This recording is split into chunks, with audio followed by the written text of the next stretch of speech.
Welcome. In front of me is a Motorola G71, and today I will show you how you can boot this device into boot mode. So to get started, you will need to turn it off by holding the power key. Select power off, and once the device turns off, hold power key and volume down at the same time. So let's do it right now. And there we go.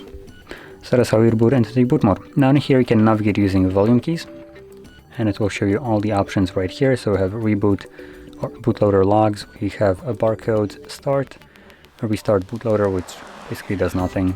We have recovery mode, which will obviously take you to the recovery mode, power off, and yeah, that's about it. So anyway, once you have selected your option that you want to confirm, you need to press power key.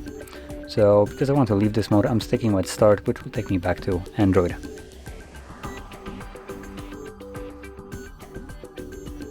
And there we go. So, if you found this video helpful, don't forget to hit like, subscribe, and thanks for watching.